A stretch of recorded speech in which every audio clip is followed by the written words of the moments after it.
Tjena Bike Nights! I det här avsnittet så tänkte jag att vi skulle gå igenom 4 riktigt prisvärda spöserier för abborre. Kör vi!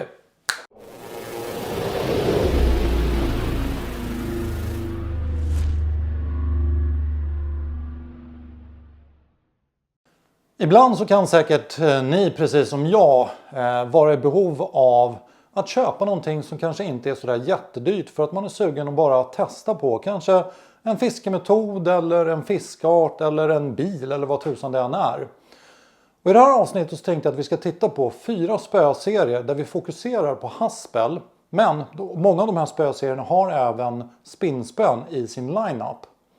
De här spöna har jag valt ut i, kan man säga, samarbete med flera handlare. Så jag har faktiskt inte provat alla de här spöna själv. Och det är jätteviktigt att ni vet det.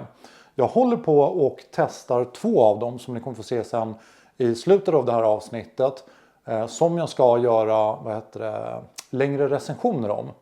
Så mycket av den här informationen är tagen från andra abborrfiskare, handlare, men även mig själv såklart. Jag har ju känt på spöna. Det är vissa spön till exempel som handlare har rekommenderat. Som jag sen har känt på och bara, nej, det där kan jag tyvärr inte rekommendera.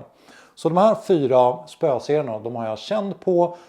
2 av dem håller jag på och testar. Och det är jätteviktigt att ni känner till det såklart. Varför jag just har valt ut haspel, det är för att jag själv tycker att haspel är det bästa, om man ska säga, spöt att börja med. Eller typen av teknik att börja med. Jag tycker generellt sett att utrustningen blir billigare, framförallt när det gäller rullen. Spöna brukar inte skilja sig jättemycket. Men just när det gäller rullar så brukar haspelrullar i de lägre prisklasserna vara bättre än just multirullar. Och det är därför jag har tagit ut haspelspön då. Först ut i den här serien kommer från Savage Gear och det är deras SG2, alltså så antagligen Savage Gear 2 då, i medium game. Där finns det en drös med olika spön och det är ett spö som jag har plockat ut av alla dem som min personliga favorit. Det spöet är 7,3 fot långt och dänger 7-23 gram. Det jag tycker om med de här spöna är att de är lätta. Jag tror att det spöet bara väger någonstans runt 117 gram. Det är jättesköna handtag på dem. De ser estetiskt väldigt snygga ut.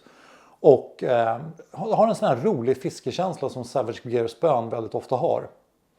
På den negativa sidan så är det spöringar och framförallt de, om man säger ben, som spöringar sitter på. De känns en aning, vad ska man säga, känsliga. Så är det så att du är ganska tuff med din utrustning, då kanske nästa spöserie är någonting du ska titta på istället. Men vill du ha någonting lätt, roligt, snyggt och framförallt till ett bra pris, då tycker jag definitivt att du ska titta på Savage Gears SG2 Medium Game Lineup. När det gäller prisbilden på de här Savage Gear spöna så ligger de oftast någonstans mellan 750 och 900 kronor. Vilket är sinnessjukt mycket spö för pengarna. Nummer 2 på den här listan kommer från 13 Fishing och det är deras Fate Black-serie. Det är en perfekt serie för dig som kanske är lite tuff mot din utrustning. För det här är verkligen spön som är byggda för att hålla. I den serien så är det 2 stycken spön som jag plockar ut som personliga favoriter. Och det är 7-fotare båda 2. Där den ena slänger lite lägre då, så den har 5-15 gram. Och den andra lite tyngre då, som är mellan 10-30 gram. Är det så att du verkligen ska fiska efter abborre, då skulle jag mest rekommendera det som är 5-15 gram. För det man ska veta med den här serien, det är att den är ganska tung.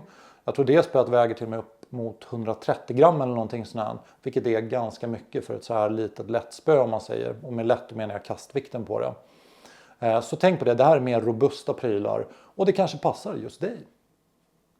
När det gäller prisbilden på den här Fate Black-serien från 13 Fishing så brukar den ligga någonstans mellan 800 och 900 kronor. Tredje, om man säger spöserien i det här avsnittet, blir från Daiwa. Och det är deras ProRex S. Här har Daiwa verkligen tryckt ihop bra komponenter till en väldigt, väldigt bra prislapp.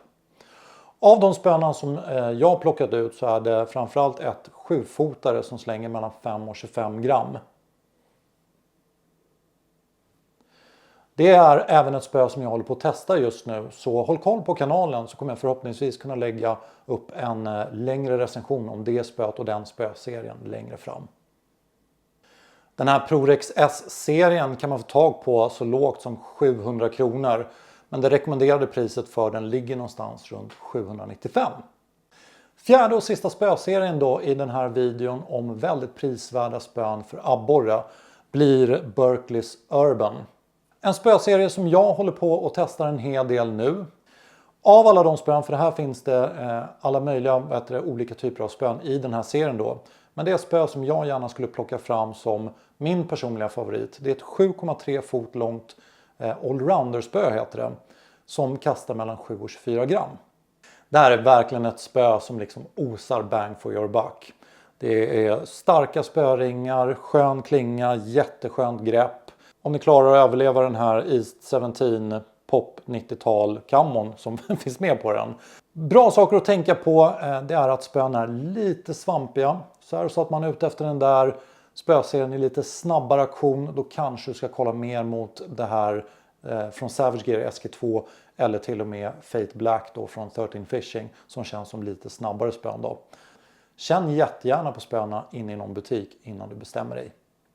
Berkeleys Urban-serie ligger väldigt bra i om man säger prisbild där vi pratar spön runt 700-800 kronor. Ibland upp mot 1000-lappen beroende på om det är ett tyngre, längre spö till exempel. Då kan det vara lite dyrare.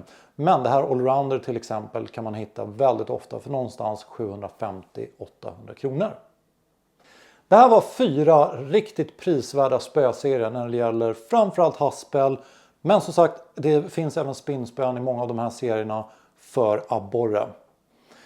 Jag hade tänkt att göra 5 spöserier först. Men dels var det några spön som sagt som jag valde bort. För jag tyckte inte att de platsade när jag rekommenderade saker på den här kanalen. Sen var det även en spöserie som jag kände att den var extremt prisvärd. Så den spöserien har jag plockat ut och gör ett helt eget avsnitt om. Så är det så att du är ute efter en spöserie som går för under 500-lappen men som fortfarande har sinnessjukt bra kvalitet, då tycker jag du ska fortsätta kolla på kanalen. Jättetack för att ni hängde med på det här avsnittet. Är det så att du har stött på någon spöserie eller liknande som du känner det här är riktigt prisvärda grejer, både vad det gäller haspelspön men även spinnspön, då får du jättegärna skriva det i kommentarerna till den här videon.